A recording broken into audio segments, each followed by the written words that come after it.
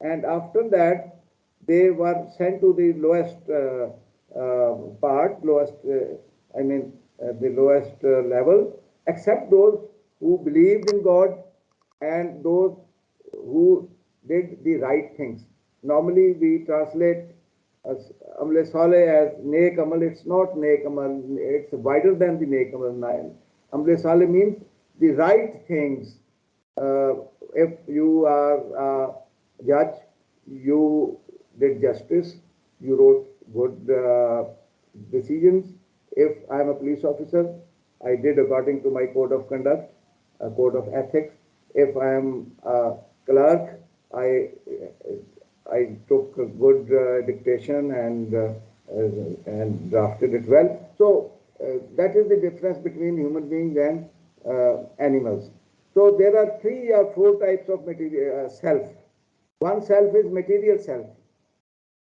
Material self is that I am visible, you can see me, you can judge me from my dress, you can judge me from my posture, you can judge me from my gait, you can say that that person is well-dressed person, that person is a shabby dressed person. So from somebody's material self, you can judge a little bit what type of person he would be, but it's very difficult to judge him during the, like I sit in the interviews and I say that in a half an hour interview or 20-minute interview, you cannot judge a person, you cannot judge his actual personality, you cannot judge his inner self. Then is the social self. Social self is how you how you take the relationships, how you are connected to people, how you there is no difference in your deeds and in your saying. So you have a heart, and there is no difference in your heart and mind. So that is social self, how you deal with others, which is connected with Hakukul Abad. Then comes the spiritual self. Spiritual self is the inner self. It is the actual self. What are your etakadat? How you what you're thinking about this world? What you're thinking about God? If you are not don't believe in God, even then it is your inner self. Is it nafse mutmainna, or what type of self you have? I was watching a TV show, rather drama, a series of famous philosopher Ashfaq Ahmed Khan. So he said there is another self, that is signboard self. Signboard self is like senior journalist, or you say that he is a senior doctor, or you may say he is a PhD. So these self, these uh, um, signboard self that are artificial. The actual self is how a person behaves. Like say in Punjabi में कहते हैं या वाह पे आ जाने या राह पे आ जाने. Either you travel with somebody, or you have some you have to have deal with somebody. Only then you can say what type of person that is. So this was all about self. Efficacy is just your self-confidence, your confidence in yourself. Is it, I mean, low? translation of efficacy is afadiyat. How do you think about yourself? If you are given a job, do you think you yourself worthy of doing it? You can, or you think that it's not possible for you to do that job. You think it's a problem, it's a challenge, it's a difficult job to do. But the other person says, no, it's not difficult, it's a challenge and it's an opportunity for me. So that is efficacy. Now comes another, all these terms which I am explaining here, you will encounter those terms again and again during the next 3-4 years, 3-4 days lectures. So I am explaining it here. So another thing is consciousness. Consciousness is awareness of your environment. Consciousness is not merely a state of awakening, state of awakeness. Here the spellings are wrong. It's not weakness, but it's the state of awareness. Consciousness is not merely awareness of the environment. Rather, it's about awareness of your own feelings. It's about your metacognition. Metacognition means thinking of your own thinking. You have a thought and then you make a critical appreciation of your thought and you say, I think I am not correct here, and then you try to change your thinking. That is metacognition. Then its consciousness is about your prefrontal lobe, peshani, the part of brain immediately behind your uh, uh, this part, your matha, your Sindhi mein Chavarta mirror, mirror. So this part is your control room. This part we use only 5% of time. 95% of time we use our cortex and we use our habitual mind.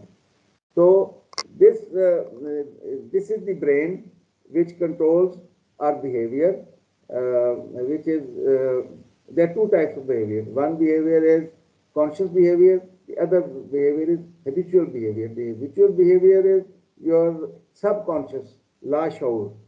So most of us, rather all of us, mostly we use our subconscious to do our daily jobs, and we only use 5% of time we use our conscious mind, and mostly from the very childhood this the disk of subconscious mind keeps on being written. So uh, we keep on living others' life. What others say, what teachers say, what parents say.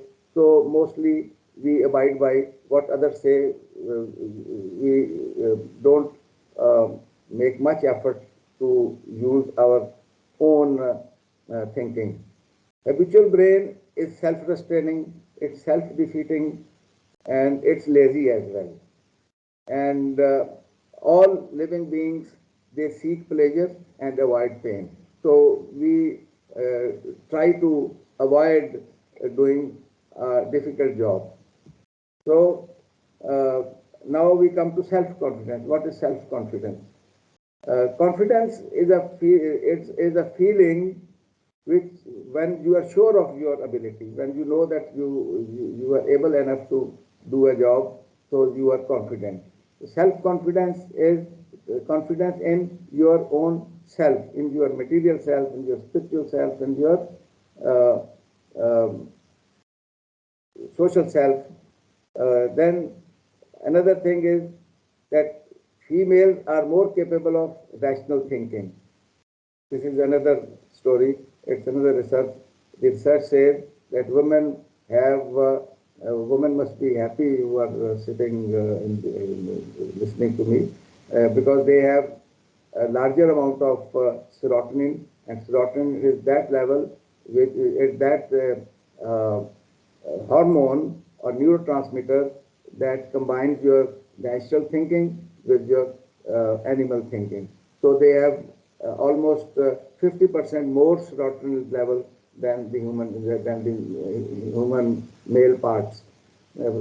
So Self-confidence helps muster the energy and focus on the goals. And sometimes we say that we cannot do this, I have bad memory, I cannot remember this. In fact, there is no good memory or bad memory, there is only trained memory and untrained memory. If we work on ourselves, we can improve our memory and we can do anything that we like. When I was a student, I was not a good student. I failed twice during my FSC. I was in Government College Lahore and I had to appear privately to pass my FSC. Then I took admission in BSc and when I spent 2 years in BSc, my father once called me and asked, Sarmat, would you be able to pass? I said, I don't think so. I think I won't be able to qualify I won't be able to do my graduation. So he said, come to me, come to Sargodha. He was serving in Sargodha at that time. So I went to Sargodha and he changed my subject. That was my turning point. I didn't resist. I didn't say, Father, I can do my BA from Lahore. Why you call me to a smaller city like Sargodha? So that was the turning point. I consented without any resistance. I got admission in Government College Sargodha. Now I had an audit of myself. I used my metacognition. I I worked on myself. I tried to improve my efficacy. I came to know that I was not good in mathematics, so I decided to take the art subjects. How is the social media used among criminal justice practitioner and Sindh judiciary? This is not my, topic. Does use of social media comes under habitual mind? Yes, it comes under habitual mind.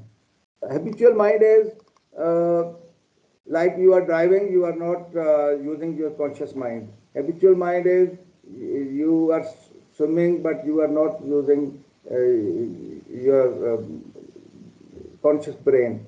So it is also necessary because if you don't have the habitual mind, all the time you have to think and your reactions will be slow.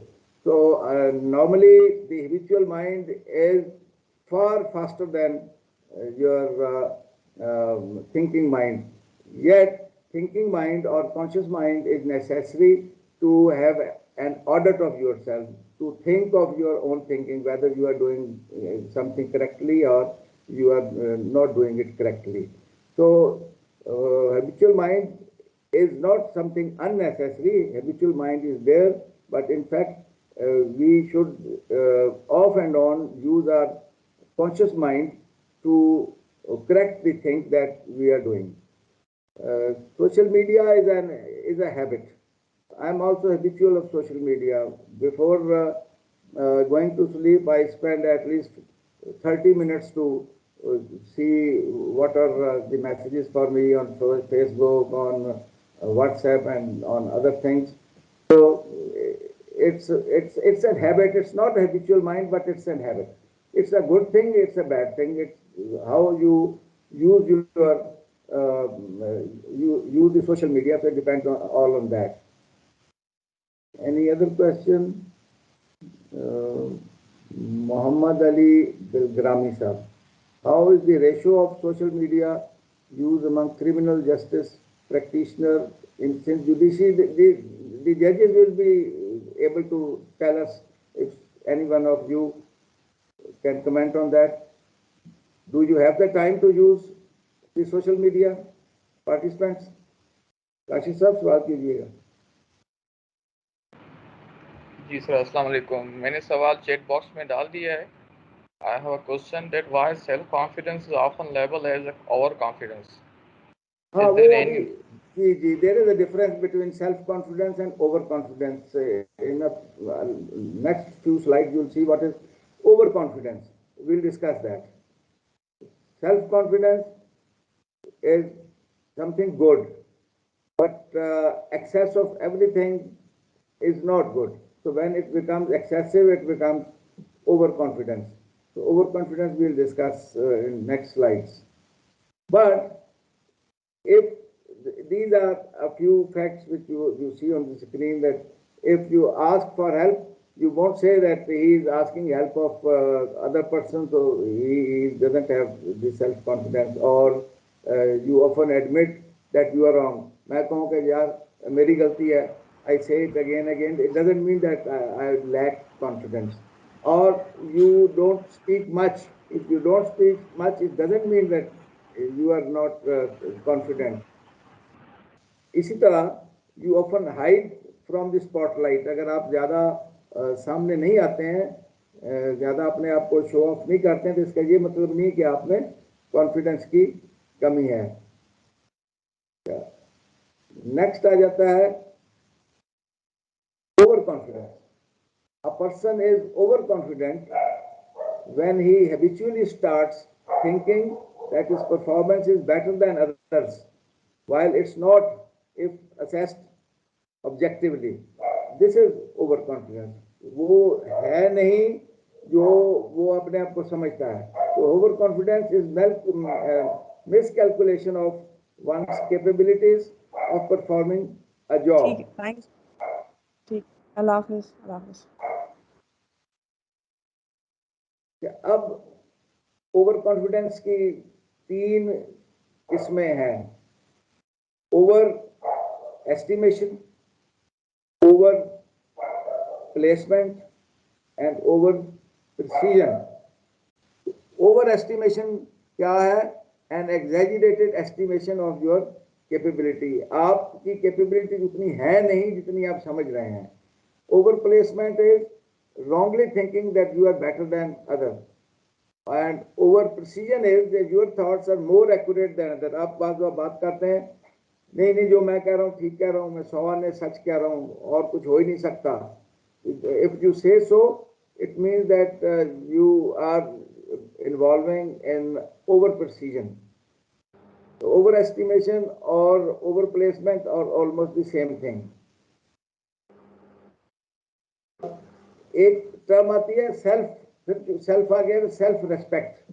People who respect themselves are people of integrity, and only people with integrity can respect themselves. अब आ जाए what are the good or bad effects of efficacy. One is that you are able, if you have to lose weight, तो आप कहेंगे कि नहीं यार मैं तो अपना वजन कम नहीं कर सकता, या आपको स्मोकिंग क्विट करनी है. I quit smoking after 49 years of smoking. I quit it in a day, and then I didn't have even one puff for the last 8 years. So if you are confident, you have high efficacy, you can quit smoking, you can reduce your weight, you can manage stress, you can overcome the challenges, and you can improve your self-esteem. ये फायदे हैं high efficacy के. और अगर आपकी efficacy ठीक नहीं है, लो एफिकेसी है, you take difficult tasks as threats, you will avoid setting goals, and you will always be self-pitying. मुझ में ये खराबी है, मुझ में ये खराबी है, मैं गरीब खानदान से हूँ, या मुझे मैथमेटिक्स नहीं आता, या मेरी याददाश्त बहुत कमज़ोर है. You think about yourself negatively and you give up quickly. You are less likely to bounce after a failure. जिस हाई एफिकेसी का आदमी होगा, वो उसको चोट लगेगी, वो गिरेगा, तो वो कहते हैं गिरते हैं शह सवारी मैदान जंग में, वो फिर उठेगा, वो फिर लड़ेगा. जो हाई एफिकेसी का आदमी होगा. जो लो एफिकेसी का होगा तो वो मैदान छोड़कर भाग जाएगा, और वो तमाम उम्र इसी तरह अपने ऊपर तरस खाता रहेगा. तो he won't have the resilience. He won't have the resilience against adverse circumstances. वो हमेशा जो है आसानियां ही तलाश करेगा. तो ये इस पे कोई क्वेश्चन है? ओके, क्वेश्चन तो कोई नहीं ना अभी तक. मैं वो एक्चुअली मुझे नजर नहीं आ रहा जहाँ क्वेश्चन वाला है. No sir, no question. Okay, अब आ जाए कि determinants of self-development. Self-efficacy, to improve your self-efficacy means that you want to develop yourself. You want to improve your efficacy. That is self-development. अब इसमें किस किस चीज़ पे डिपेंड करती है? सबसे पहले ये है कि being born in a particular family, एक आदमी पैदा ही बड़े घर में हुआ है, एक आदमी पैदा ही इंडस्ट्रियलिस्ट के घर में हुआ है, तो जाहिर है कि वो इंडस्ट्रियलिस्ट बनेगा। एक आदमी गरीब घर में पैदा हुआ है, वो बहुत कम है चांस।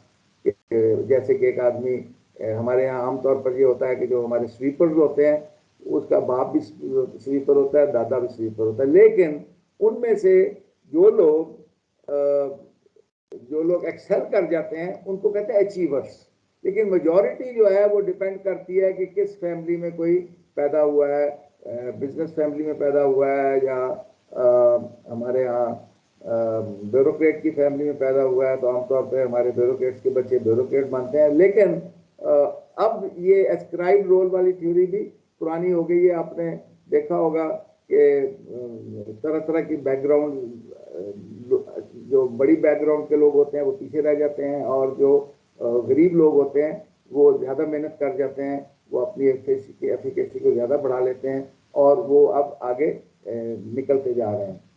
उसके बाद ये सबकॉन्शियस माइंड की बात हुई थी, तो सबकॉन्शियस माइंड, एक तो होता है कॉन्शियस माइंड जो मैंने आपको बताया कि प्री फ्रंटल लोब, एक होता है सबकॉन्शियस माइंड जो कि 90% हमारा है, जो कि हैबिचुअल माइंड है। हैबिचुअल माइंड कैसे बनता है? It is developed during the infantile period. Infantile period क्या है? Infantile period is the first 7 years of your life, first 7 years of a child, this is called infantile period. पहले 6 साल होता था, अब ये 7 साल हो गया। इस दौरान जब बच्चा पैदा होता है तो बच्चे के पैदा होने के साथ ही वो अपनी माइक्रो क्लाइमेट, यानी कि उसके घर, उसकी गली, उसमें से वो सीखना शुरू करता है। वो अपने घर में ऑब्जर्व करता है, अपने पेरेंट्स को ऑब्जर्व करता है, अपने मामे चाचे और अपने कज़न को ऑब्जर्व करता है, और वो ऑब्जर्व ज़्यादा करता है और रिएक्ट कम करता है। तो उस ऑब्जर्वेशन के दौरान उसका जो हार्ड ड्राइव, जो खाली हार्ड ड्राइव होती है, उसके अंदर सॉफ्टवेयर इंस्टॉल हो रहा होता है। वो देख रहा होता है कि अब्बा जी कह रहे हैं कि बाहर मेहमान आए, कोई बंदा गेट पे आया, तो उसको कह दो कि अब्बू घर पे नहीं है। तो उसको ये एहसास होता है कि झूठ बोलना कोई बुरी चीज़ नहीं है। वो जब वार्डन को देखकर अब्बू अपने सर पे हेलमेट रख लेता है, तो वो बच्चा सोचता है कि ये ठीक कर रहा है। वो जब ट्रैफिक का सिग्नल काटता है तो भी बच्चा उसको नोट कर रहा होता है। तो बच्चे के क्लीन स्लेट पे malicious hardware, malicious software keep on installing. तो वो जब 7 साल का होता है तो उसकी पर्सनैलिटी ऑलमोस्ट कंप्लीट हो चुकी होती है। 7 साल की एज तक he can learn 7 languages without any teaching, sorry 3 language without any teaching. लेकिन जब वो 7 साल के बाद होता है तो फिर उसकी पर्सनैलिटी पुख्ता होती चली जाती है, फिर उसको सिखाना थोड़ा मुश्किल होता चला जा रहा है। तो मेरा ये कहना है कि हम अगर इस कंट्री में चेंज लाना चाह रहे हैं तो हमें प्राइमरी लेवल पे काम करना पड़ेगा। हमें इनके पेरेंट्स को भी साथ ट्रेन करना पड़ेगा, हमें उस्ताद को इनका पेरेंट भी साथ मानना पड़ेगा, तब जाके सोसाइटी में कोई चेंज आएगी। जमीर साहब कुछ पूछना चाह रहे हैं? जी जी, पूछिए जमीर साहब। ये एक चैट बॉक्स में आया हुआ है, please give examples that are relevant to judicial proceeding about ये जो भी तस्करा आपने किया।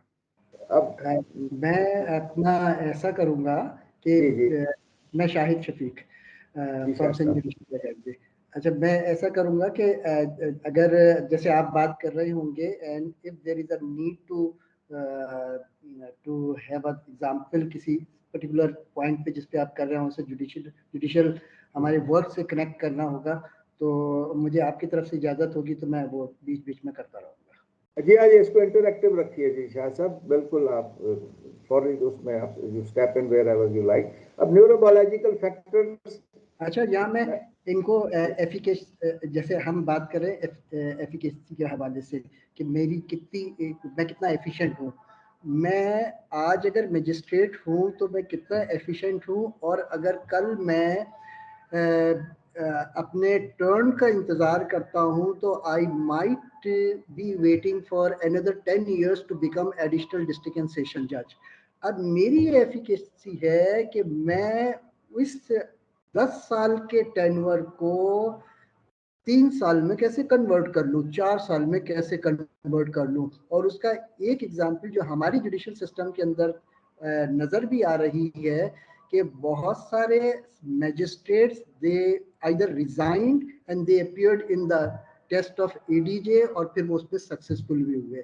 कुछ लोग ऐसे भी थे जिन्होंने वहीं रहते हुए अपनी सिविल जज वाली पोजीशन में रहते हुए एग्जाम दिया और फिर वो पास हुए। तो ये उनका एक मेयार, 20 मजिस्ट्रेट उस ग्रुप में थे, 20 के 20 का एक मेयार था, लेकिन one of them was quite active, और उसने अपने आप को सेल्फ अपनी अपने अंदर एफर्ट्स करने के बाद अपने अंदर कुछ खूबियां पैदा की, और पैदा करने के बाद उसे एक पोजीशन मिल गई, एक मुकाम मिल गया, या एक अल्टीमेट जो भी उसके जहन में बनाया हुआ था, उसने एक टारगेट बनाया हुआ था, वो टारगेट उसने अचीव किया। तो थोड़ी सी ये सेल्फ एफिकेसी के हवाले से ये एक हमारे उसके अंदर एग्जाम्पल है। इसी तरीके से हमारे पास अगर हम जुडिशल साइड पे अपने ऑर्डर्स और जजमेंट देखते हैं तो हमारे पास, अब मैं बहैसियत डिस्ट्रिक्ट जज, मैं जब अपने दोस्तों के जजमेंट को एनालाइज कर रहा होता था, या एनुअल इंस्पेक्शन के वक्त या वैसे कभी फाइल मंगा ली, तो मुझे ऐसा लगता था कि एक जुडिशियल मजिस्ट्रेट, एक सीनियर सिविल जज का जजमेंट का मेयार कुछ एक दूसरे से मुख्तलिफ है, दूसरे का कुछ और है, पहले का कुछ और है। अच्छा, फिर उससे होता क्या है, वो उसकी अपनी जाती एफर्ट्स होती हैं, उससे वो अपनी जो एक अहलियत है उसको वो इम्प्रूव कर रहा होता है। और कहने को उसने कुछ केस लॉस, कुछ सेक्शंस का इजाफा कर दिया, या अपनी कम्युनिकेशन या आर्टिकुलेट किया, जो फ्रेजिंग की वो बड़ी अच्छी थी, उससे इम्पैक्ट क्या होता है कि अगर मैं फर्स्ट अपिलेंट अथॉरिटी हूँ, तो I will be having an impression that he is hard worker. Not only he is hard worker, but he apply his mind and he makes an attempt to find something new, and which not only resolve a dispute, but it makes cause satisfaction to the litigant as well. तो हमारा disposal एक तरफ और satisfaction litigant की वो भी बड़ी important चीज है। तो अभी जैसे जनाब स्पीकर साहब ने अपने कोर्ट का एक जिक्र किया, कोर्ट के केस का जिक्र किया, तो इसमें से एक थोड़ी सी तकलीफ और चुभन भी थी इनकी गुफ्तगू के अंदर, इनको परेशानी हुई, he was not too much satisfy. तो माइट भी के ये जो 7 साल का वक्फा और वो भी अल्टीमेट उसका जो नतीजा निकला उससे अच्छा निकला। तो इस तरीके से जो हमारा लिटिगेंट है ना, वो उसकी हमसे कुछ एक्सपेक्टेशन है, हम उसकी एक्सपेक्टेशन को पूरा करें। और कभी कभी हम अपनी एफिशिएंसी सिर्फ और सिर्फ इस हद तक बढ़ाते हैं कि मैं मुतमईन कर दूं अपने डिस्ट्रिक्ट एंड सेशन जज को, मैं मुतमईन कर दूं अपने रजिस्ट्रार को, है वो तो क्वांटम ऑफ, मैं बहुत मर्तबा कर क्या रहा हूँ, मैं तो सिर्फ क्वांटम को देख रहा हूँ बहैसियत डिस्ट्रिक्ट जज। वो तो 10 में से एक केस में जब अपील आएगी तो क्वालिटेटिव असेसमेंट होगा, अदरवाइज तो क्वांटिटेटिव असेसमेंट में आप कर रहा हूँ। इसी तरह रजिस्ट्रार भी कर रहा है, और सम टाइम या मोस्ट ऑफ द टाइम ये क्वालिटेटिव असेसमेंट आपके उसके ऊपर बड़ा असर हो रहा होता है। हम कहते हैं ये बच्चा बहुत अच्छा है, ये बहुत अच्छा डिस्पोजल करता है। तो मुझे मुतमईन करें, लेकिन मैं मुझसे ज्यादा जो एक अहम आदमी है लिटिगेंट, और लिटिगेंट को मुतमईन करने के लिए आपके अंदर बहुत ज्यादा एक ताकत होनी चाहिए। वो ताकत नॉलेज की भी होनी चाहिए, वो ताकत किसी के दुख को मेजर करने की भी होनी चाहिए।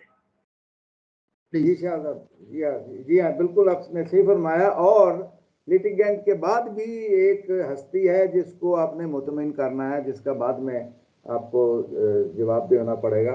उस हस्ती का भी हमें ख्याल करना चाहिए कि ये ज़िंदगी 2 महीने की छुट्टियों की तरह गुजर जाती है, और आखिरी हफ्ते में हमें होमवर्क याद आता है। तो हमें चाहिए कि हम अपना होमवर्क साथ साथ ही करते जाएं। कि जुडिशल जो हमारे क्रिमिनल जस्टिस सिस्टम में हम जो लोग हैं, जिसमें जुडिशरी है, उसके बाद पुलिस है और करेक्शंस वाले लोग हैं, ये एक ऐसा, ये प्रोफेशन नहीं है, It's a kind of worship. इसमें you can go to heaven in one day and you can go to hell even earlier.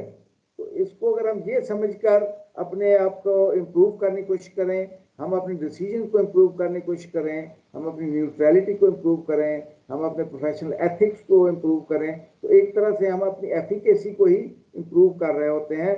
और यूं यूं हम अपने इम्प्रूव करते हैं, हम पॉजिटिव थिंकिंग करते हैं, उसी तरह ही हमारी जो पर्सनैलिटी है वो भी उसके साथ इम्प्रूव होती रहती है। तो ये चंद डिटर्मिनेंट्स हैं जो कि सेल्फ डेवलपमेंट में you encounter that during your life time in self efficacy, improving your self efficacy. इसमें बहुत से ऐसे हैं जिनको लोग ओवरकम कर लेते हैं, बाद में ऐसे ओवरकम करना मुश्किल हो जाता है, जैसे न्यूरो बायोलॉजिकल फैक्टर्स हैं जिनको ओवरकम करना मुश्किल हो जाता है। और इसी तरह बहुत सारे कल्चर और सब कल्चर आपके एट्रीब्यूट्स हैं जिनको ओवरकम करना ज़रूरी होता है एक्सेल करने के लिए। फिर ऑर्गेनाइजेशनल कल्चर में बहुत सारी प्रॉब्लम्स होती है जिसकी वजह से फ्रस्ट्रेशंस पैदा होती हैं, जिसमें आप देख रहे हैं बहुत से लोग जो हैं उनकी प्रमोशन नहीं हो रही होती, बहुत से लोग ऐसे होते हैं वो सेल्फ एफिकेसी उनमें नहीं होती, उनमें कॉम्पिटेंस नहीं होती, लेकिन किसी को अपने से आगे जाता देखते हैं तो उस पर वो बहुत ज़्यादा उसके लिए लेमेंट करते हैं, बहुत ज़्यादा शिकायत करते हैं। तो इसी तरह your ability to manage time and stress is another important factor that is necessary for self development. फिर ये कि हार्ट और माइंड की कोहेरेंस होनी ज़रूरी है if you want to improve yourself. It has been proved, the research has proved that your heart also has a small brain. That brain is called the little brain. ये Canadian neuro scientist था जिसने इसको ये किया था, reveal किया था कि your heart has a little brain which has 40,000 neurons which are connected with your main cranial brain. और आपका हार्ट पहले सोचता है, your heart has its own learning system, heart has its own memory, और heart आपके main brain के साथ cranial nerve के साथ कनेक्टेड होता है। तो अगर आपके हार्ट में और ब्रेन में कोहेरेंस नहीं है तो आपके अंदर एक स्ट्रेस, हल्की सी स्ट्रेस पैदा होती जाएगी जो एक्यूमुलेट होती रहेगी और आपको काम नहीं करने देगी। इसलिए हार्ट एंड माइंड कोहेरेंस होनी ज़रूरी है, दिल और दिमाग का आपस में अच्छे ताल्लुकात होने ज़रूरी हैं। और इसके अलावा एक नया बहुत ज़्यादा अंडर डिस्कशन है, that is secret law of attraction. अब लॉ ऑफ अट्रैक्शन ये है कि अगर आप किसी के बारे में अच्छा सोचेंगे तो उसको गुड वाइब जाएंगी, क्योंकि साइंस कहती है कि हर चीज़ आपस में कनेक्टेड है। तो अगर आप उसके बारे में बुरा सोचेंगे तो उसको बैड वाइब जाएंगी, वो भी आपके बारे में बुरा समझेगा। तो इसलिए लॉ ये कहता है कि if you show gratitude to environment, they use the word environment, मतलब उनका ये है कि अगर आप अल्लाह का शुक्र अदा करते रहेंगे और आप अपनी ब्लेसिंग्स को काउंट करते रहेंगे तो उसको जो है आपको और ज़्यादा आपको मिलेगा। फिर एक 5 सेकंड रूल है टू स्टॉप हैबिचुअल माइंड। जब आपको पता चले कि एक मैलिशियस सॉफ्टवेयर काम कर रहा है, इस वक्त आप नेगेटिव थिंकिंग कर रहे हैं, तो फिर आप अपने माइंड को शटअप कॉल दें और उसको कुछ देर के लिए खामोश कर दें।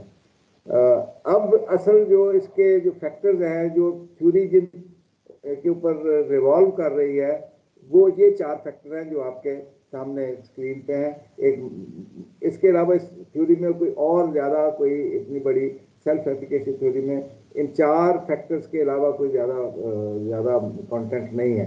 ये 4 फैक्टर्स हैं। एक तो मास्टरी एक्सपीरियंस है, यानी कि when you do something you learn from your experience. If you become successful it improves your efficacy. इसको आगे डिटेल में हम चारों को डिस्कस करेंगे। वाइकेरियस एक्सपीरियंस है कि आप लोगों को साथ काम करते हैं, लोगों को देखते हैं, लोगों के देखने से जैसे कहते हैं man is known from company he keeps. तो लोगों को आप देखते हैं, आप अच्छे इंस्टीट्यूशन में चले गए हैं, जहाँ आप एक अच्छी जगह पे चले गए हैं, जहाँ आपको एक अच्छा माहौल मिल गया, तो उससे भी आपकी एफिकेसी बढ़ती है। फिर सोशल परसुएशन है, आप किसी को शाबाश देते हैं, किसी को इनाम देते हैं, आपकी तारीफ होती है, उससे भी आपके जो पॉजिटिव हार्मोन्स हैं वो सीक्रेट होते हैं और आपकी एफिकेसी बढ़ती है। और चौथा है कि आपकी इमोशनल स्टेट कैसे है, how you control your stress and how you control your emotions. There are 4 emotions, जिसमें एंगर है, एंगर, हैप्पीनेस, फियर, और ये जो इमोशंस हैं ये नेचुरल इमोशंस होती हैं, ये एक नेचुरल पार्ट ऑफ लाइफ है। अगर ये इमोशंस ना हो तो हमारी सर्वाइवल मुश्किल हो जाए। लेकिन when these emotion cross a certain limit then it becomes stress. तो आगे हम जाकर देखेंगे कि स्ट्रेस को हमने किस तरह काबू करना है। अब जो मास्टरी एक्सपीरियंस है, it says that everything everyone does a job for the first time. Ab, if he fails on the first time, he is doing a job for the first time and he fails, तो उसके if he has low efficacy तो वो discourage हो जाएगा. But if he has high efficacy, he will take it as a challenge or he will learn from his mistakes. और इस तरह उसमें कॉन्फिडेंस, लो एफिकेसी वाले में कॉन्फिडेंस कम हो जाएगा और हाई एफिकेसी वाले में कॉन्फिडेंस ज़्यादा हो जाएगा। समझिए, अगर आप पहले जॉब में सक्सेसफुल हो गए तो उससे आपका एफिकेसी बढ़ेगी। फिर वो कहता है कि आफ्टर एवरी, ये बंदूरा साहब की ये जो है थ्योरी है अल्बर्ट बंदूरा का, he says that after every good work done dopamine is a neurotransmitter, dopamine is hormone. तो आपकी डोपामीन निकलती है जिससे you feel good. Dopamine is called reward hormone और हैप्पीनेस हार्मोन। तो इट गिव्स यू हैप्पीनेस और जिसकी वजह से आप मज़ीद अच्छा काम करना चाहते हैं। तो कॉन्फिडेंस जो है वो जब फेलियर होती है तो उसे ड्रॉप होता है, आपका डोपामाइन लेवल भी ड्रॉप होता है और जो लो एफिकेसी के लोग हैं वो डिस्करेज हो जाते हैं। जो हाई एफिकेसी के लोग हैं they take it as a challenge और they learn from their mistakes. अब ये है कि ट्रेनिंग का क्या रोल है, वो सेल्फ ट्रेनिंग हो या फॉर्मल ट्रेनिंग हो, उसका ये रोल है कि training tells you how to avoid mistakes which were committed by others. और इसलिए before kicking off a project, before starting something, you should study that thing. You should have knowledge of that job that you are going to start. You should plan properly before kicking off. अगर आप plan पूरी तरह से नहीं करेंगे और आप उसको अच्छी तरह स्टडी करके नहीं चलेंगे तो there are chances that you will fail. And if you say that you can, you are right, and if you say you can't, even then you are right. कहने का मतलब ये है कि अगर आप शुरू से ही कह देंगे कि ये काम मुझसे नहीं होता तो वो काम आपसे वाकई नहीं होगा। और अगर आप शुरू से कहेंगे कि हाँ मैं ये काम कर सकता हूँ तो there are chances that you will do that job. इसके बारे में बॉब प्रॉक्टर की बड़ी मशहूर एक कोटेशन है आपके सामने, what you think about you bring about. When you think of something, you are creating your future. So this is one of the 4 factors of self-efficacy, that is mastery experience. दूसरा है vicarious experience, seeing others doing a job successfully.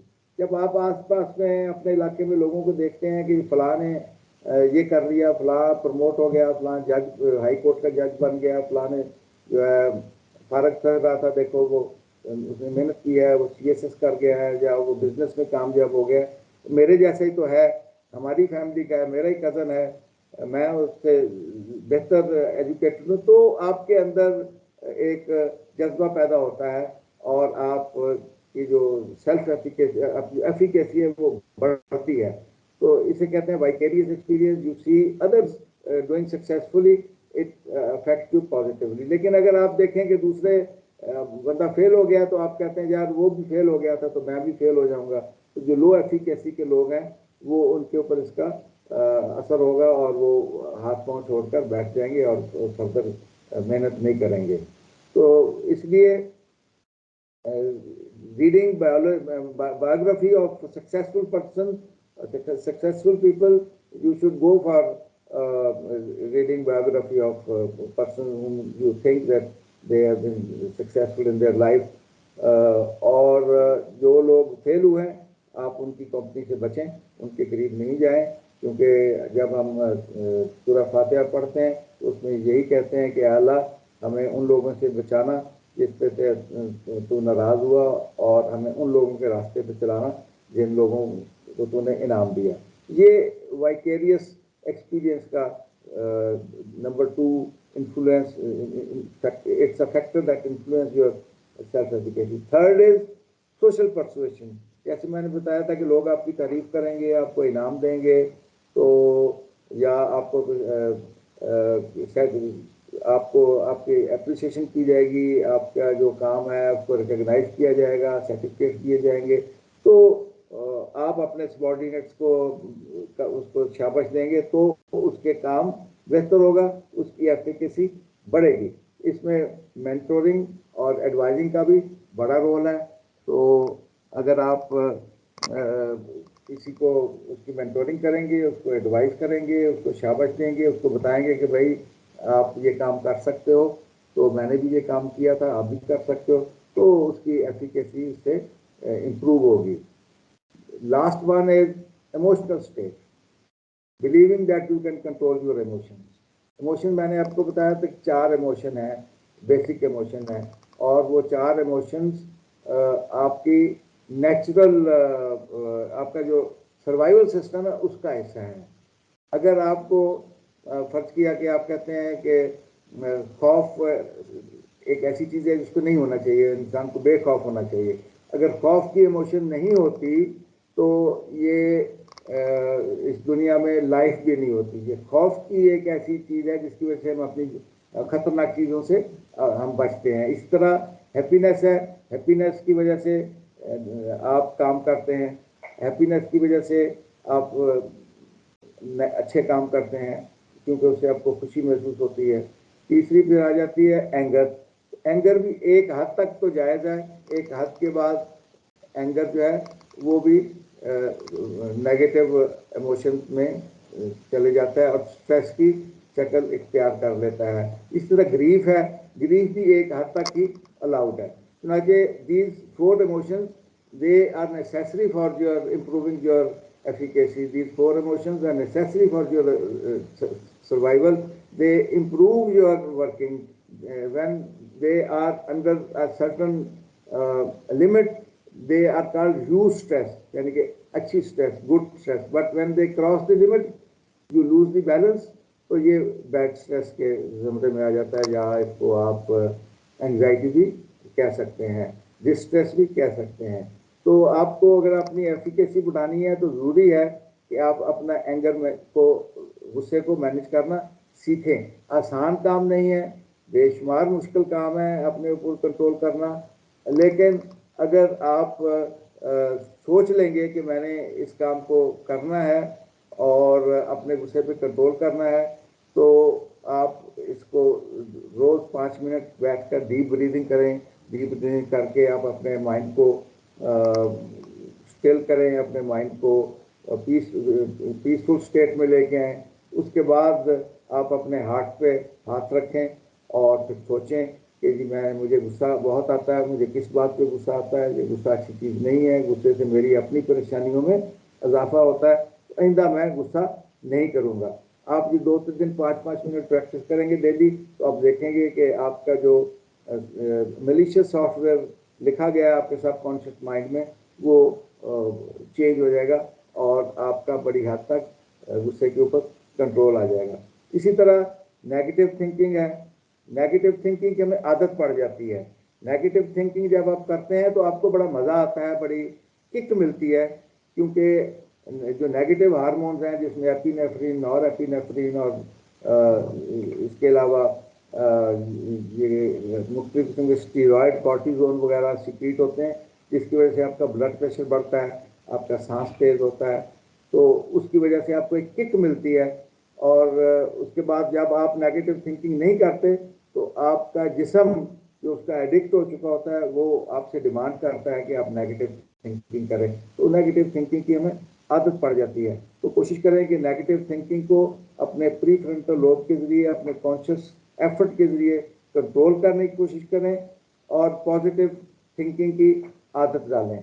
तो इस तरह अगर आपको कोई emotion immediate आई है तो उससे तो लोग कहेंगे कि ये इसका मूड है, जो कि एक आर्जी चीज़ होती है, लेकिन वो इमोशन जब प्रोलॉन्ग करेगी, हफ्तों और महीनों में चले जाएगी, तो it will become your personality trait. तो एंगर मैनेजमेंट के बारे में हज़रत अली ने क्या फरमाया, मलक अश्तर को जब उन्होंने खत लिखा, जब उन्होंने मिस्र के गवर्नर का चार्ज लेना था, उन्होंने कहा keep your anger under control and keep your hands and tongue in check, whenever you fall into anger, try to restrain yourself or else you will simply increase your worries। तो जब आप court में बैठे हो तो court में बैठ के उस वक्त आप अपने आप को समझें कि आपको जो अल्लाह ताला ने एक आपको एक अमानत है, जस्टिस आपके पास अल्लाह ताला की अमानत है, और आपने उसमें फेवर और फियर और अपने ज़ाती जज्बात को, अपने मूड को एक तरफ रखते हुए फैसला करना है। तो उससे आपकी जो पावर ऑफ डिसीजन है वो बेहतर हो जाएगी और खुदा की मखलूक को फ़ायदा होगा। ये हम आगे चल के जो लास्ट स्लाइड्स हैं उसमें मैंने ये कुछ चीज़ें मेंशन की हैं कि जो क्या क्या क्वालिटीज़ होनी चाहिए एक जज में और जुडिशियल ऑफिसर में, क्या क्या क्वालिटीज़ होनी चाहिए, वो आपकी 4-5 स्लाइड्स में। और फर्दर जो नेक्स्ट आपको कल जिन लोगों ने आपको ये टॉक देनी है वो उसको डिटेल में आपको बताएंगे। अब ये है कि किस तरह से अपना सेल्फ कॉन्फिडेंस या अपनी एफिकेसी को इम्प्रूव किया जाए। सबसे पहले ये है कि आप जो कोई काम करें तो अपने जो करीबी लोग हैं जिनको आप समझते हैं कि सियाने हैं, उनसे आप फीडबैक ले लिया कीजिए, लोगों को कहा कीजिए कि मैंने ये जो काम किया है या जो मैंने जो लिखा है या जो मैंने डिसीजन दिया है, इसके बारे में आपके क्या ख्यालात हैं। आप क्रिटिसिज्म को माइंड ना करें बल्कि क्रिटिसिज्म को इनवाइट करें, तो उससे आपका जो वर्किंग है वो इम्प्रूव करेगी और आपकी एफिकेसी भी इम्प्रूव करेगी। बाद दफ़ा नेगेटिव फीडबैक आता है तो उससे हमें तकलीफ होती है और हमारा इनिशिएटिव कम होता है, लेकिन अगर आप उसको पॉजिटिव लें और उसको समझें कि ये मेरे पास चांस है कि मैं अपनी मुझ में जो खराबियाँ उसको मैं दूर कर रहा हूँ, तो उससे आपको फ़ायदा हो सकता है। इसके अलावा avoid interacting with negative people. अपनी कंपनी को एक दफ़ा देखें कि आपकी कंपनी में ऐसे कौन से लोग हैं जो स्ट्रेस प्रोड्यूस करते हैं, जिनके पास आप जाते हैं तो आप अच्छा फील नहीं करते, तो कोशिश करें कि उनकी कंपनी को कम से कम किया जा सके। फिर मेटाकॉग्निशन का है कि think about your own thinking, think whether you are thinking correctly और not. If you are not thinking correctly और you if you have an audit of your own thinking, तो उसमें भी आप, जैसे मैं पहले बता रहा था कि आप अपने जो सॉफ्टवेयर इंस्टॉल हुआ है आपके दिमाग में, उसको रीराइट करने की कोशिश करें, अपने सबकॉन्शियस में चेंजेस लाने की कोशिश करें, तो उससे आपकी पर्सनैलिटी इम्प्रूव करेगी और आपकी उसके साथ साथ वर्किंग भी इम्प्रूव करेगी। Differentiate between psychophancy and appreciation, and do not mind if someone criticizes you, and rather you invite criticism yourself. Try to remove the imperfections. हर आदमी में imperfections होती हैं, उनको आप improve करने की कोशिश करें, उनको remove करने की कोशिश करें। Pay attention to your thoughts and emotions. Rewrite your thoughts. और इसमें जब फारग हो, अपने आप को भी आप एक फैमिली के अलावा, प्रोफेशन के अलावा, दोस्तों के अलावा, फैमिली के अलावा आप अपने आप को भी 1-8 घंटा ज़रूर दें।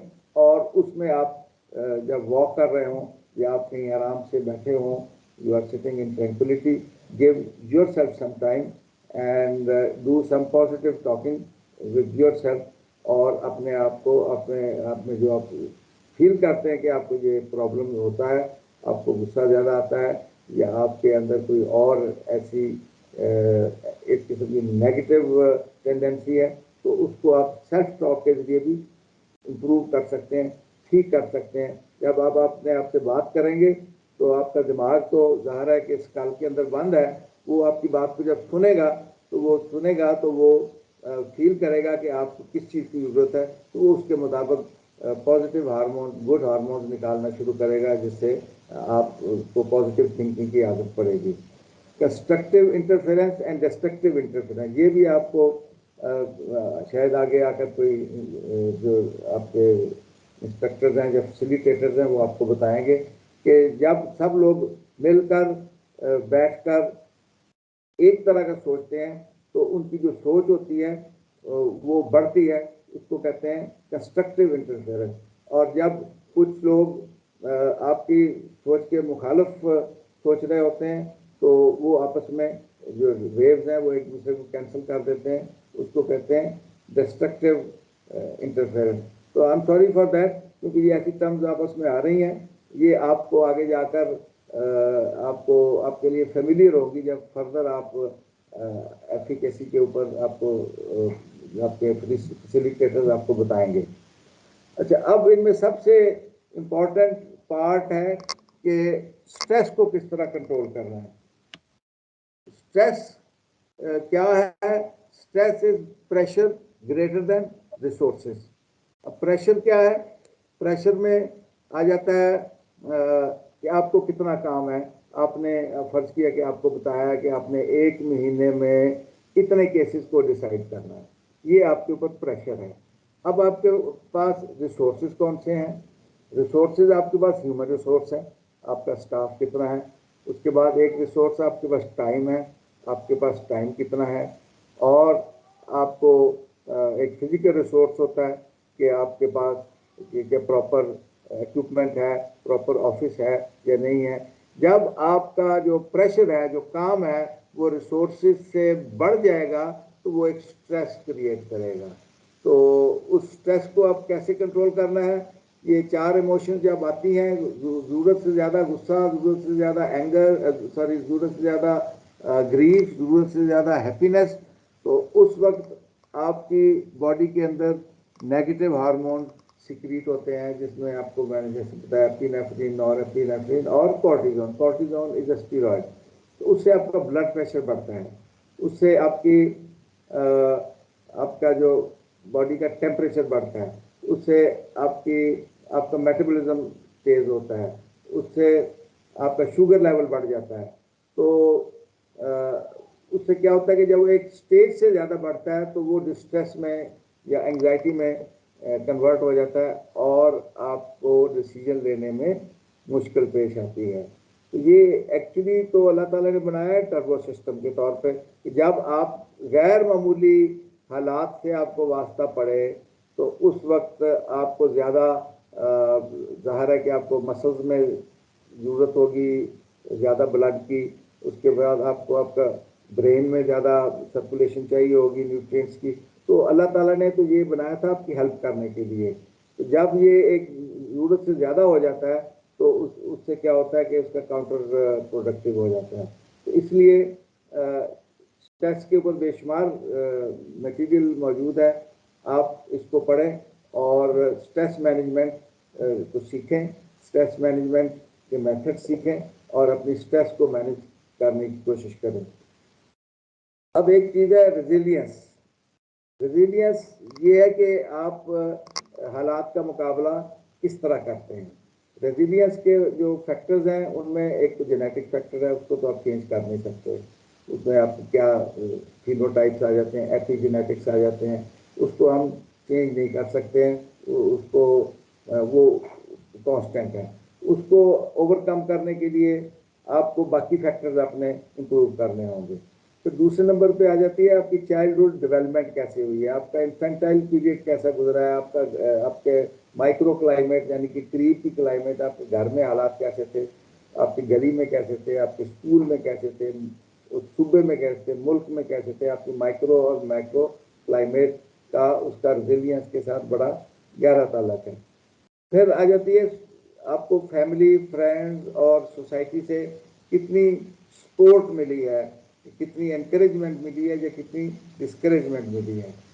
स्पिरिचुअलिटी है कि आपकी पर्सनल बिलीफ सिस्टम क्या है, आपकी एथिक्स क्या है, आपकी वैल्यूज़ क्या है, और आपका ताल्लुक किस कल्चर के साथ है। उस कल्चर में जेंडर के बारे में लोगों का क्या बिलीफ्स हैं, क्या ख्यालात हैं, क्या वैल्यूज़ हैं, और अपनी सेल्फ एस्टीम के बारे में क्या है, वगैरह वगैरह। तो कल्चर का और सब कल्चर का भी एक ये इम्पॉर्टेंट फैक्टर है जो आपके रेजिलियंस को कम या ज़्यादा करने में मदद देते हैं। अच्छा, फिर आपकी पर्सनैलिटी टाइप क्या है? ए टाइप पर्सनैलिटी है, बी टाइप पर्सनैलिटी है, यू आर ऑप्टिमिस्ट और यू आर पेसिमिस्ट। ये सारे फैक्टर्स हैं जो कि डिटर्मिन करते हैं कि आप में रेजिलियंस कितनी होगी। अब रेजिलियंस के जो फैक्टर्स हैं, पिलर्स हैं, जो 6 पिलर्स हैं, उसमें सबसे पहले तो ये है कि आपका जिस्मानी सेहत कैसी है, फिजिकल हार्डी हैं आप या नहीं है। दूसरा उसमें है कि इमोशनल इक्विलिब्रियम आप में है, आया आपकी बैलेंस पर्सनैलिटी है इमोशनली या नहीं है। थर्ड है mental clarity and mental toughness, और आपके स्पिरिचुअल कनेक्शन जो हम पहले एक्सप्लेन कर चुके हैं। पांचवें पे है आपके रिलेशनशिप्स कैसे हैं, लोगों के साथ कैसे रिलेशनशिप है, आपके घर में कैसे रिलेशनशिप्स हैं, आपके कोलीग के साथ रिलेशनशिप्स कैसे हैं। और इसके अलावा जो आपकी एक कम्युनिटी है उसमें जो जो बड़े हैं, जो आपके बुजुर्ग हैं, जो लीडरशिप है, उनका आपके साथ कैसा ताल्लुक है। ये 5 फैक्टर हैं जो कि लोगों की रेजिलियंस को या उनके गिरने के बाद उठने को, which we call bouncing back, तो उस पर डिपेंड करता है कि how do you bounce back. अच्छा, अब हैं कुछ प्रोफेशनल स्किल्स कि आप में कौन कौन सी प्रोफेशनल स्किल्स होनी जरूरी है जुडिशल ऑफिसर्स में। सबसे पहले है कि ability and willingness to learn. अगर आप मजीद आप समझते हैं कि मैंने बहुत पढ़ लिया, अब मुझे पढ़ने की ज़रूरत नहीं है, तो यू आर मिस्टेकन। जितना आप लर्न करते हैं उतना आपके न्यूरॉन ग्रो करते हैं, उतना ही आपकी जितना आप इल्म हासिल करते हैं वो इल्म आपकी पर्सनैलिटी में से झलकता है, और आपको डिसीजंस लेने में आसानी पैदा होती है, और आपकी अपने जो परफॉर्मेंस है वो बेहतर बनती है। इसलिए लर्निंग की कोई एज मुकर्रर नहीं है, मैक्सिमम एज नहीं है। आपको चाहिए कि ज़्यादा से ज़्यादा लर्न करते रहें, तो उससे आप देखेंगे कि आपकी पर्सनैलिटी डेवलप करेगी। फिर intermediate to advanced computer skills. आपको भी कंप्यूटर स्किल्स आपको ठीक है, आपके पास स्टाफ होगा, लेकिन जब तक आपकी अपनी कंप्यूटर स्किल्स बेहतर नहीं होगी उस वक्त तक आपके लिए काम करना मुश्किल हो जाएगा। Then there you should have the ability and willingness to travel as required. तो जजेस को ट्रैवल भी करना पड़ता है, सिर्फ कोर्ट में नहीं होता, आपको कई तरह के ट्रिब्यूनल्स वगैरह में जाना पड़ता है। और इसके अलावा आप जब अपने छुट्टी पे घरों पे जाते हैं तब भी आपको ट्रैवल करना चाहता है, तो आपको ट्रैवल करने में भी कोई ऐसे आपको ट्रैवल को एंजॉय करना चाहिए। और ट्रैवल के दौरान आप अपनी फाइलें साथ ले जाएं, और जो आपके पास काम ऐसा है जिसमें ज़्यादा मेंटल फोकस की ज़रूरत नहीं है, उसको रास्ते में करते रहें। Ability to work independently without supervision, then effectively managing heavy workload. जब आपके पास काम ज़्यादा हो तो उसको आप ज़्यादा महसूस ना करें, और you should be strong enough, you should have the efficacy to do that heavy work within the specified period. Then is the ability to work at fast pace while also handling the stress, pressure and isolation of your judicial role. अब interpersonal qualities भी जज में होनी चाहिए कि जज में compassion होनी चाहिए, एम्पैथी होनी चाहिए, and respect for human dignity होनी चाहिए. Judge should be courteous. He should listen to people patiently, and he should have moral courage and high ethics, and a reputation for honesty, integrity, and fairness. There are three types of honesties: honesty, financial honesty, intellectual honesty, and moral honesty. All these three honesty combined together to become integrity. तो आपने देखा होगा कि पिछले दिनों social media पे कुछ इस किस्म के जुडिशल ऑफिसर्स के बारे में सही या गलत क्लिप्स चलते रहे हैं, जिसकी वजह से हमें हमें सिटीजन को भी परेशानी हुई है और आप लोगों को भी उसमें अच्छा महसूस नहीं हुआ होगा. तो इसके अलावा आप में कॉन्फिडेंस होना चाहिए, और कॉन्फिडेंस के साथ साथ जब आप कोर्ट में बैठें तो आपके अंदर ज़रूर नहीं होना चाहिए, क्योंकि जो कुछ भी आप हैं वो अल्लाह ताला ने एक आपको इम्तिहान में डाला है, और आपको इसमें कोई उस इम्तिहान में आपने कामयाब होना है. क्योंकि जैसे मैंने आपको बताया कि ये ज़िंदगी 2 महीने की छुट्टियों की तरह गुजर जाती है, और आखिरी हफ्ते में होमवर्क याद आता है. तो आखिरी हफ्ते में होमवर्क करने की बजाय आप कोशिश करें कि मखलूक खुदा की आप साथ इंसाफ करें. कहाँ आपके ऊपर प्रेशर हो, कहाँ आपको लालच दिया जाए, आपने जो है इंसाफ को बरकरार रखना है. सोशल स्किल्स, जजेस ज़्यादा आमतौर पर सोशल नहीं होते, लेकिन आपकी अपनी ज़ाहिर है कि फैमिली लाइफ है, उसके बाद आपके अजीज रिश्तेदार हैं, फिर आपके कोलीग्स हैं. तो you should take keen interest in people and humanity, and you should show commitment to community service. जो आप ये कर रहे हैं ये इनफैक्ट तो कम्युनिटी सर्विस है, और you should be aware of and show an interest in regional and social issues. जब आप रीजनल और सोशल इश्यूज का आपको खबर होगी, तो जब आप डिसीजन लेंगे तो उसमें आपको साथ साथ ये कि आपने ज़ाहिर है कि एविडेंस के मुताबिक डिसीजन लेना है, जो एविडेंस आपके सामने है. लेकिन फिर भी डिसीजन लेने में जो अगर आपको उस इलाके के कल्चर का और मुल्क के हालात का खबर होगी और आप अवेयर होंगे, तो आप बेहतर डिसीजन ले सकेंगे. अब डिसीजन मेकिंग का है, इसमें है your ability to make sound, practical and timely judgments. हमारे यहाँ देखे जजमेंट को कई साल लग जाते हैं. जैसे मैंने अपना केस बयान किया कि 7 साल तक तो मैं सिर्फ कोर्ट को अटेंड करता रहा, और उसके बाद हमें बगैर सुने केस को डिसमिस कर दिया गया. फिर ये कि you should have developed intellectual, analytical, and decision-making skills, and you should be keeping open mind while hearing all sides of an argument. मौका दें दोनों साइड्स को कि वो खुलकर आपके सामने अपना पॉइंट ऑफ व्यू, अपनी एविडेंस बयान कर सकें. And you should have able to remain impartial and to demonstrate good judgment. ये सारी चीज़ें हैं. ये जो आखिरी 4-5 स्लाइड्स हैं, इसके बारे में आपको जो आने वाले दिन है उसमें बताया जाएगा, डिटेल में बताया जाएगा. और जो बेसिक कॉन्सेप्ट थे सेल्फ एफिकेसी के बारे में कि सेल्फ एफिकेसी क्या है और इसको किस तरह बढ़ाया जा सकता है, वो मैंने अपने तौर पे कोशिश की है कि मैं आपके सामने पेश कर सकूं. अब हमारे पास टाइम है कि हम आपके क्वेश्चंस ले सकते हैं, आपस में डिस्कस कर सकते हैं, और शायद साहब भी तशरीफ रखते हैं, तो जो सवाल का जवाब मैं दे सकता हूँ वो मैं दे दूँगा, और अदरवाइज शायद साहब बैठे हैं वो मेरी हेल्प करेंगे. Thank you very much. अच्छा, मैं ज़रा सब्जेक्ट से हटके एक छोटी सी जर्नल सी बात कहना अपने जजेस को चाह रहा था कि जितने हमारे ये पार्टिसिपेंट इनरोल्ड हुए हुए हैं, इन सब की अटेंडेंस हम मार्क कर रहे हैं.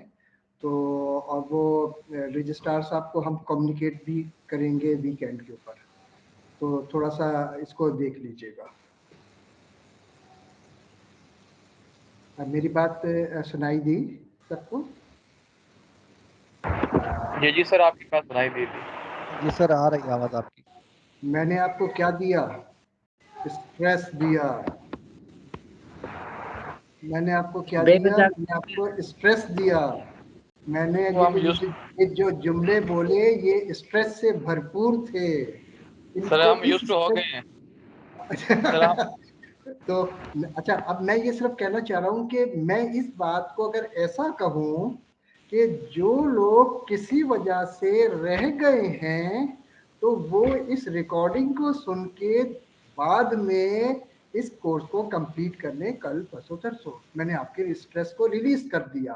तो boss is very important sometime. ये स्ट्रेस देता भी है और ये स्ट्रेस नहीं भी देता। तो ये अपना मकसद तो हासिल कर सकता है लेकिन मकसद को हासिल करने के लिए उसके तरीकेकार है। बगैर स्ट्रेस दिए भी मैं काम करवा सकता हूँ। एक तो ये तरीकाकार हो गया, एक तरीकाकार हो गया। तो मेरा वो जो पहला वाला स्टेटमेंट था जो थ्रेट थी मोर एंड लेस और जो स्ट्रेस से फुल था, मुझे बहैसियत मजिस्ट्रेट अपने स्टाफ से इस किस्म की गुफ्तगू से अवॉइड करनी चाहिए, लिटिगेंट से अवॉइड करनी चाहिए, एडवोकेट से अवॉइड करनी चाहिए। मुझे उनको स्ट्रेस देके मिलेगा क्या है? मेरा काम और खराब हो जाएगा। वो जब स्ट्रेस में आएंगे तो वो उस तरीके से सही से रिस्पॉन्ड नहीं करेंगे। तो मैं कोशिश करूं कि मैं जिस पोजीशन में भी हूँ, जज की जिस भी पोजीशन में हूँ, उस पोजीशन के अंदर अपने आप को भी स्ट्रेस से थोड़ा सा दूर रखूं और दूसरों को भी स्ट्रेस ना दूं। जब मैं स्ट्रेस देना शुरू करूंगा तो फिर कोई ना कोई वजह बनेगी, स्ट्रेस मुझे मिल भी जाएगा। तो हमारी गुफ्तगू में एक थोड़ा सा ये पहलू था तो मैंने कहा आपसे शेयर करूं। इसी तरीके से ये जो जिस स्लाइड को मैं सामने भी है कि डिसीजन मेकिंग के हवाले से, इसका दूसरे नंबर पे लिखा है develop intellectual, analytical and decision making skills. तो बस एक लफ्ज का मैं यहाँ पे इजाफा कर दूं अगर कि डेवलप इंटेलेक्चुअल, इंटेलेक्ट तो मुझे मेरे जब जजमेंट राइटिंग कर रहा हूँ तो इंटेलेक्चुअल तो इंटेलेक्ट तो मुझे कहीं नजर आना चाहिए। एनालिटिकल भी होना चाहिए क्योंकि जब मेरे पास 4 एविडेंस आई उसको मैं एनालाइज तो करूं।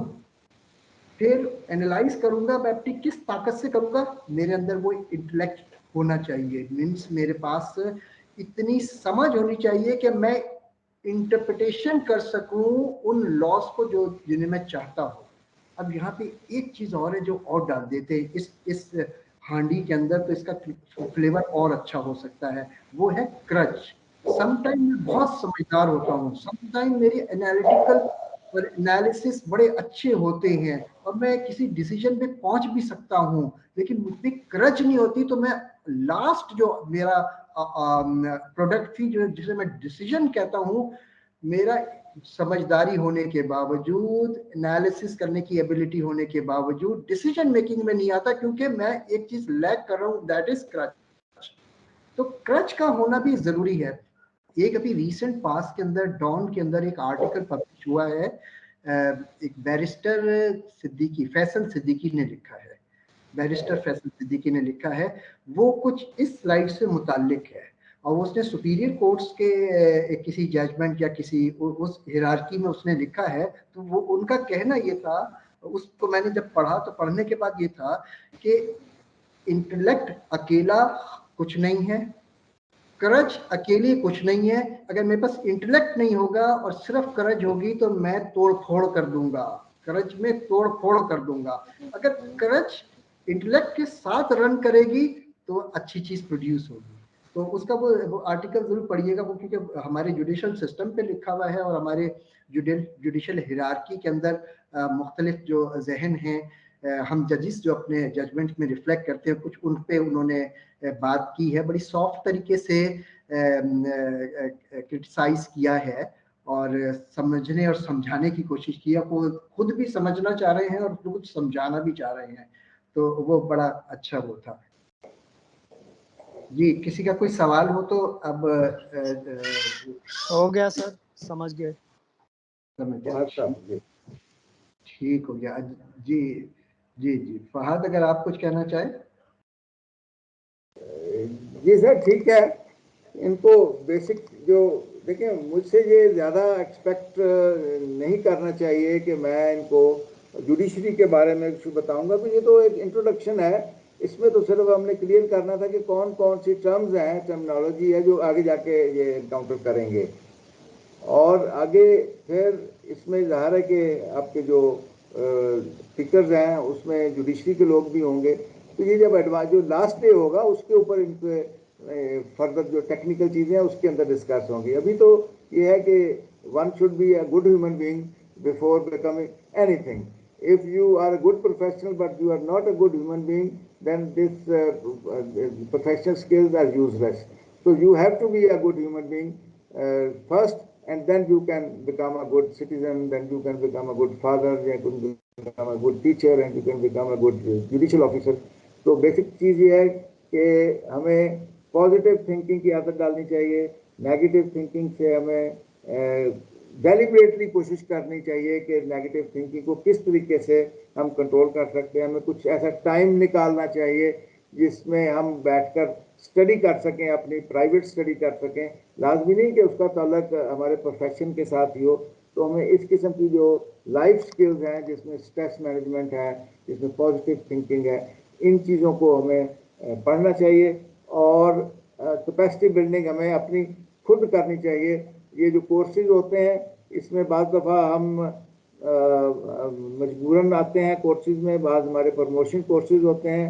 लेकिन जो कोर्स हम खुद अपने आप को इम्प्रूव करने के लिए करेंगे, खुद पढ़ेंगे, खुद अपने उसमें इंटरेस्ट लेंगे, उसमें हमारी पर्सनैलिटी ज़्यादा इम्प्रूव करेगी, बजाय इसके कि जो हमारे कंपल्सरी कोर्सेज, मैंडेटरी कोर्सेज होते हैं।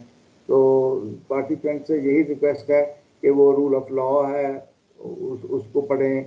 इसके अलावा आप देखें इंटरनेशनल बेस्ट प्रैक्टिसेस क्या हैं उसको देखें, और वगैरह वगैरह। तो बाकी जो आगे आ रहे हैं 2-3 दिन, उसमें कोशिश करें कि इंटरेस्ट लें। और ज़ाहिर है कि कोई ऐसी चीज़ तो है नहीं कि तमाम का तमाम कोई नया नॉलेज मिल जाएगा। नॉलेज तो वही है जो इस दुनिया में है, उसमें इंक्रीमेंटल चेंज होती है।